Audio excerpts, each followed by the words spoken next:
Hello అండి, welcome back to my channel. అందరూ ఎలా ఉన్నారు? నేనైతే చాలా బాగున్నాను. ఈరోజు నేను మ్యారేజ్కి వెళ్తున్నామండి, నేను మా ఫ్యామిలీ. సో మేము ఎలా రెడీ అయ్యాము, ఎక్కడికి వెళ్ళాము మ్యారేజ్కి అనేది నేను ఈ వీడియోలో చెప్తానండి. సో నా ఛానల్ని ఫస్ట్ టైం ఎవరైనా చూస్తున్నట్టయితే ప్లీజ్ లైక్ చేయండి, అలాగే సబ్స్క్రైబ్ చేసుకోండి, సపోర్ట్ చేయండి. సో పెళ్ళికి వెళ్తున్నామని చెప్పాను కదా, నేనైతే సెలెక్ట్ చేసుకున్న శారీ ఇది అండి. పింక్ విత్ ఎల్లో కాంబినేషన్, చాలా బాగుంది. ఇది నేను మా పాప బర్త్డే కోసం తీసుకున్నానండి.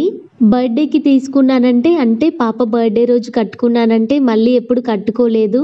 ఇంకా దీనికి ఇలా వర్క్ చేయించాను. ఇది ఎంబ్రాయిడరీ వర్క్ వచ్చేసి మా సిస్టర్ చేశారని చెప్పాను కదా, మా సిస్టరే చేశారు ఈ వర్క్. మా సిస్టర్ ఏంటంటే తనకి షాప్ లాంటిది ఏది లేదు, ఇంట్లోనే వర్క్ చేస్తుంది. సో తన బ్లౌజెస్ కి చాలా చేసుకుంది, ఇంకా నా బ్లౌజెస్ కి కూడా చేయమని చెప్పాను. తను చేసిన వర్క్ అయితే నాకు చాలా బాగా నచ్చిందండి. ఇంకా శారీ విషయానికి వస్తే శారీ మొత్తం ఇలా మ్యాంగో డిజైన్ గా వచ్చిందండి.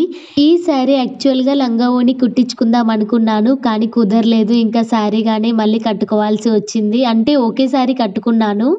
ఇలా పింక్ బార్డర్ లో పికాక్స్ వచ్చాయి, చాలా బాగుంది శారీ. ఇంకా ఈ శారీని నేను సెకండ్ టైం కట్టడం అన్నమాట. అంటే పెళ్ళికి వెళ్తున్నాను కాబట్టి కట్టుకుంటున్నాను, అంతే కదా ఆడవాళ్ళ. పట్టు చీరలు తీసుకుంటే ఎప్పుడో ఒకసారి కడతాము, ఫ్యాన్సీ చీరలు అయితే ఎప్పుడు కట్టుకుంటూ ఉంటాం కదా. ఇంకా బ్లౌజ్ వచ్చేసి ఇది హ్యాండ్స్ వర్క్ అండి, చాలా బాగుంది కదా. ఇక మా పిల్లల డ్రెస్సెస్కి వస్తే ఈ డ్రెస్ కూడా మా సిస్టరే తీసుకున్నారు, లావెండర్ కలర్, కానీ మీకు వైట్ కలర్లో కనిపిస్తుంది. సో ఇది మా అమ్మ మా సిస్టర్ వాళ్ళ ఇంటికి వెళ్ళి మా ఇంటికి వచ్చినప్పుడు తీసుకొచ్చిన డ్రెస్సెస్లో ఈ డ్రెస్ కూడా తీసుకొచ్చింది. సో పెళ్ళికి వెళ్ళినప్పుడు వింగ్స్ పెట్టాలి, సో ఏంజెల్ లాగా అనిపిస్తుంది. సో పెళ్ళికి దేవదూతలు వచ్చినట్టుగా అలా ఉంటుంది అనుకున్నాను, కానీ పెట్టలేదు, టైం కుదరలేదు. ఇంకా మా బాబు డ్రెస్ వచ్చేసి ఇది. సో వెళ్ళేది మేము నైట్ అండి, నైట్ మ్యారేజ్కి వెళ్తున్నాము. పాపకి వింగ్స్ ఎందుకు పెట్టాలి అనుకున్నానంటే వెళ్ళేది క్రిస్టియన్ మ్యారేజ్కి కాబట్టి. ఇక ఫైనల్గా నేనైతే రెడీ అయిపోయాను. సో ఫస్ట్ అయితే నేను రెడీ అయిన తర్వాతే పిల్లల్ని రెడీ చేస్తాను. ఇంకా పిల్లల్ని కూడా రెడీ చేసేసాను. మా ఆయన ఫ్లవర్స్ తెచ్చాడు మ్యారేజ్కి వెళ్తున్నాం అనేసి, ఇంకా ఫ్లవర్స్ కూడా పెట్టుకుంటున్నాను. ఇంకా నా ఫైనల్ లుక్ అయితే ఇది. ఎప్పుడు నార్మల్గా నేను మీకు కనిపిస్తాను కదా, కొంచెం ట్రెడిషనల్గా కనిపిద్దామని ఈ వ్లాగ్ చేశాను నేను. సో ఇది కూడా చాలా సింపుల్గా రెడీ అయ్యాను. నేను ఎక్కువ రెడీ అవ్వను, నాకెందుకో నచ్చదు, సింపుల్గా ఉంటేనే కంఫర్టబుల్గా అనిపిస్తుంది. అయినా పిల్లలు ఉన్నప్పుడు మనం సింపుల్గానే రెడీ కావాలి, వాళ్ళని చూసుకోవాలి కదా. పాప చూడండి నాలుక ఎలా బయట పెట్టిందో. యాక్చువల్లీ మా పాప అస్సలు ఉండట్లేదు, ఎందుకంటే నైట్ టైం కదా, తనకి నిద్ర వస్తుంది.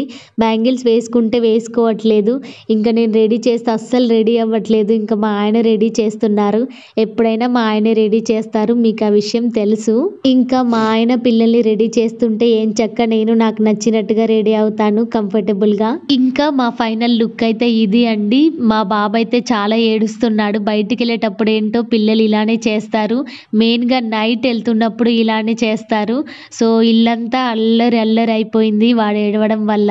వెళ్ళాలి అన్నట్టే లేకుండే, ఎందుకంటే పిల్లలు ఏడిస్తే వెళ్ళాలనిపించదు నాకైతే. ఇంకా కార్లో అలా బయలుదేరాము. చూడండి మా పాప నా పక్కన కూర్చుంది, మా బాబు మాత్రం ఫ్రంట్ సీట్లో మా ఆయన పక్కనే కూర్చుంటానంటాడు. ఇంకా నేను వెనకాల కూర్చోవాల్సి వస్తుంది. ఇంకా పిల్లలు ఉన్నప్పుడు ఇబ్బంది పడకుండా మనం వెనకాల కూర్చొని పిల్లల్ని అలా చూసుకుంటూ ఉంటే బాగుంటుంది కదా అనేసి నేను కూడా వెనకాలనే కూర్చుంటాను. ఇంకా ఫైనల్లీ ఫంక్షన్ హాల్ అయితే రీచ్ అయ్యాము. మేము వచ్చేసరికి ఇంకా పెళ్ళి అప్పుడే అయిపోయింది అన్నారు. కేక్ కట్టింగ్స్ కార్యక్రమాలు జరుగుతూ ఉన్నాయి. అంటే ఇంతకు ముందు వెళ్ళిన పెళ్ళికి మేము వెళ్ళేసరికి ఇంకా ఎవ్వరూ రాలేదు. సో ఈ పెళ్ళి లేట్ అవుద్దేమో అనుకున్నాము, కానీ లేట్ కాలేదు, కరెక్ట్ టైంకే అయ్యిందంట. ఇంకా ఇలా గార్డెన్లో పిల్లలందరూ ఆడుకుంటుంటే మా ఆయన మా పాపని ఆడిపిస్తున్నారు. తనకేంటంటే నిద్ర వస్తుంది, అల్లరి అల్లరి చేస్తుంది, ఎందుకంటే నైట్ కదా పిల్లలకి నిద్ర వస్తుంది. మేము వెళ్ళిందే 9:30 అనుకుంటాను. సో పెళ్ళి 8కి అయింది. సో మేము కాస్త లేట్ అవుద్దేమో అనేసి 9:30కి వెళ్ళాము, కానీ పెళ్ళి టైంకే అయ్యిందంట. ఇక ఫైనల్లీ భోజనాలు తినే టైం రానే వచ్చేసింది. ఇంకా భోజనం చేసాము, చాలా బాగున్నాయి అబ్బా టేస్టీగా. కానీ ఒకటి మాత్రం గుర్తుపెట్టుకోవాలి, బాగా మనం తిన్న భోజనం ఎలా ఉన్నా పెళ్ళిలో మాత్రం చాలా బాగుందని చెప్పాలి. ఎందుకంటే ఎంతో కష్టపడి వాళ్ళు అలా భోజనం పెడతారు కాబట్టి. ఇంకా తినేసి వచ్చిన తర్వాత ఒక సాంగ్ పాడమని మా ఆయన అడిగారు. నేను ఎప్పుడైనా పాడను, ఇంట్లోనే పాడుకుంటాను. ఏంటో మా ఆయన అలా అడిగేసరికి పాడతానులే అని అన్నాను. ఇంకా తను వెళ్ళి అక్కడ మాట్లాడి ఇంకా పాడిపిచ్చారు. సో పాట ఎలా ఉందో ఒకసారి వినండి.